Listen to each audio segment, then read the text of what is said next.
Hello everyone, my name is Rishabh Jain. My roll number is 170570. Today we're going to look at a new kind of mask which is compact, which is low cost, which we developed in back in April for tackling the coronavirus pandemic, the shortage of masks that was there at that point of time. So the main component of this product is the nylon 6 and chitosan blend filter membrane, which is encapsulated with a cotton jute reinforcement fiber on both ends.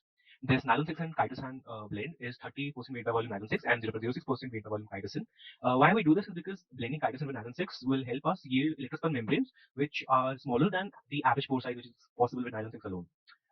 Doing this can help us reach fiber size of 128 nanometers and average pore size of 110 nanometers, which is very ideal as we will look forward. One thing to note is that chitosan has a very low oral toxicity, and and it also provides an antibacterial characteristic to the blend. So when anyone is developing a mask, the two things that they have to keep in mind is first the filtration efficiency and second the breathability of the mask. For the filtration efficiency, we see if we take up the pore size of nylon 6, which is around say 110 nanometers, then we can limit most of the coronavirus families, which are between say 60 to 140 nanometers.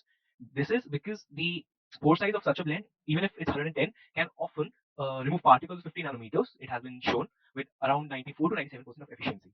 The second part, which is the breathability, we can look at the comparison if we keep changing the aerial density, which is usually responsible for changing the pressure drop across a fabric.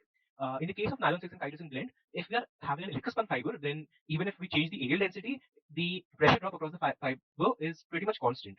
This tells us that we do not really need to worry about the aerial density and can manipulate it in this fabric according to our own needs. Now, one might ask that what is the benefit of using such a product? And for that, we need to look at what other options were available at that point of time. So the two most common options then were the surgical mask and the N95 mask. Now, surgical masks are very cheap and they do have an efficiency of 90% filtration, but that is not enough to provide you protection from the coronavirus in a good manner.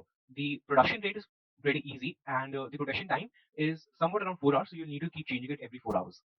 For the N95 mask, even though it gives you a full coverage and it has the efficiency of 98%, uh, the production is not that easy as a surgical mask, and that is why it is very costly, at least before the governmental guidelines were implemented.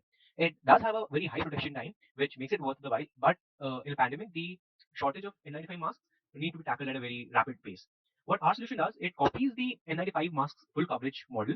It is able to provide up to 94 to 97% of efficiency, as mentioned before. It is not that difficult to develop because it is just another layer between what used to be a surgical mask. The pressure drop is indeed a little bit higher than what is of the N95 mask, but can be replaced every now and then to cover up for the trade-off.